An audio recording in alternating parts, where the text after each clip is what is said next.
Imagine this. You have $100,000, and you can either give all of this money to a doctor, or you could give all of this money to an artist. How do you decide who deserves all of this money? Most of us make our decision pretty quickly. A doctor saves lives, while an artist paints, sings, dances maybe. One feels necessary while the other feels optional. And that's exactly what I want to talk about today, but why society disregards artists. It's a topic that I've thought about a lot, as friends and family of mine are shunned for wanting to pursue a career in the arts. I mean, we've all heard it. Starving artist, hobbyist. A study done by the Empirical Journal of Economics found that between 2006 and 2021, artists' relative earnings dropped by 15%. But why? Why are we pushing away artists? Well, turns out it's been happening for a long time. Since the dawn of civilization, art has been a defining aspect of human expression. Think back to the cave paintings from 17,000 years ago. Imagine crouching down, the firelight flickering, and you're carving these depictions into stone.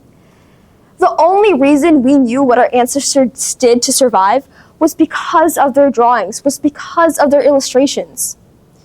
As societies progressed, so did their art. The ancient Egyptians used their art to honor their gods and pharaohs and to convey their stories to the afterlife. It's why we're able to link Egypt with its ancient culture. It's because that culture was portrayed through art, and art formed that undeniable link. The Greek sculptures were known for their embodiment of human beauty and ideals, with their focus on precision and skill. And the Renaissance was a time period that experienced many artists that pushed the boundaries of creativity. For example, Leonardo da Vinci's drawings were so anatomically precise that they were used in the medical field for procedures. And Michelangelo's designs revolutionized architecture, and his designs are still being used today, like, for example, the St. Peter's Basilica in the Vatican. Yet, despite its undeniable presence in history, artists often remain undervalued. Take Van Gogh, for example, one of the most celebrated artists in history. Yet, throughout his lifetime, he only had one significant sale and died penniless and in poverty. His story is a harsh reflection about how society regards artists today. They are currently shaping our culture and identity, yet receiving very little in return. And this viewpoint has everything to do with the way society values art.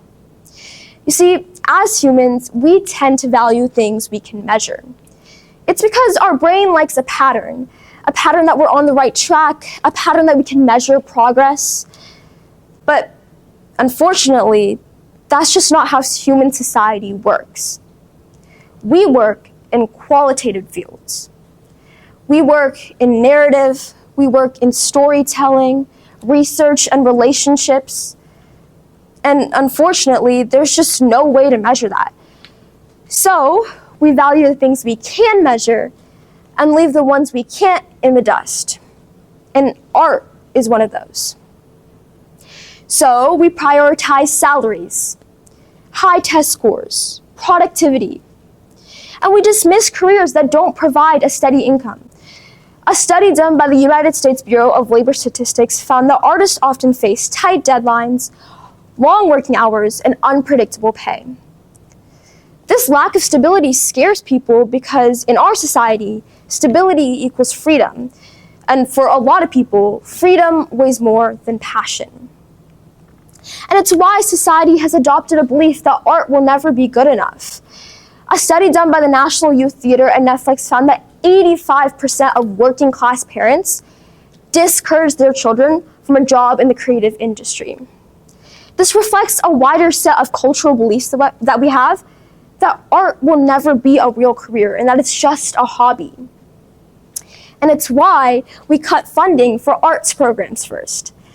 Right now, we have a lot of education systems that prioritize core subjects over the liberal arts.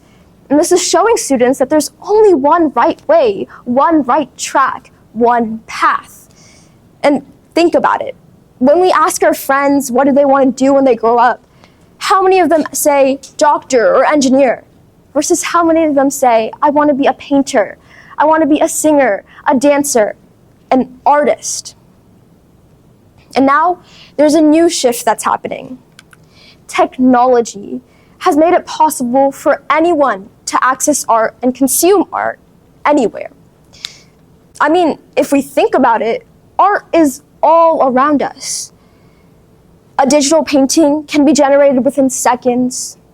A song can go viral in hours. A performance can hit millions in a day. Access has exploded, but value hasn't kept up.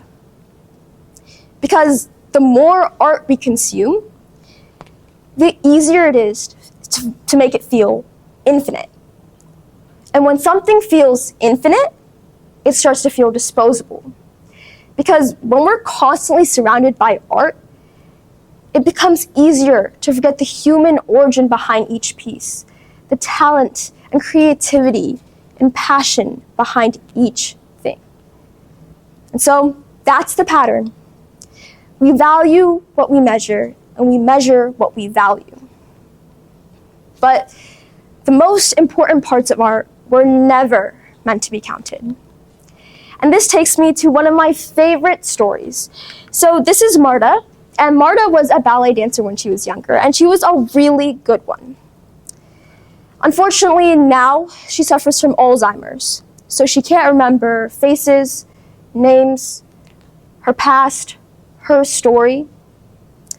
But someone gave her headphones to a track that she danced to when she was younger, and suddenly her face rose, her arms lifted, and she did the entire dance from memory right in her wheelchair.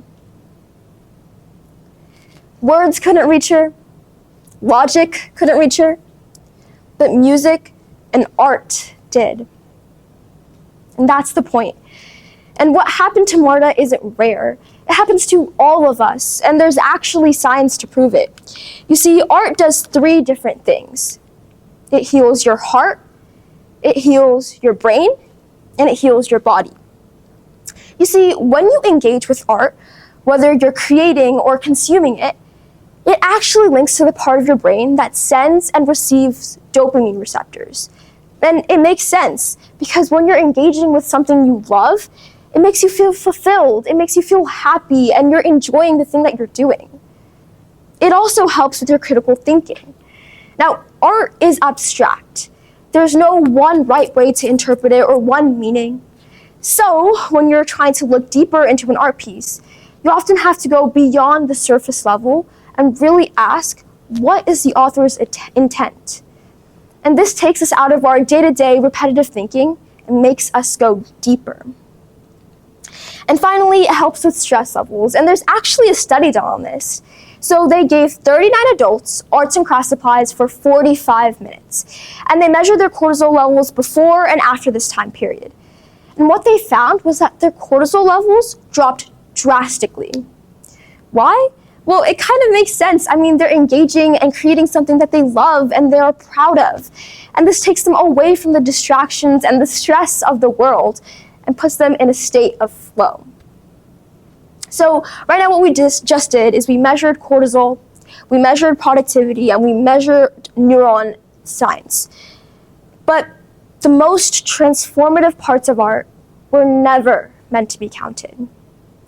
Now I'm going to take a step back and say that I am not a professional artist by any means, which is why I can stand here and confidently say, everyone in this room has a form of art they can turn to. Whether it be a song that gets them better than their best friend does and gives them chills, or a movie that makes them laugh and cry, or an art piece, an illustration that leaves someone in awe. Art makes us feel. It makes us experience. everything we enjoy is art. Art transcends race, ethnicity, border, language, and is something that we all can connect to. Art is what makes us human. So, going back to my doctor versus artist analogy, on the doctor's side, it's true. They save lives, and that is absolutely necessary. But artists, they make people want to live their life. And that's something we need to remember. Thank you.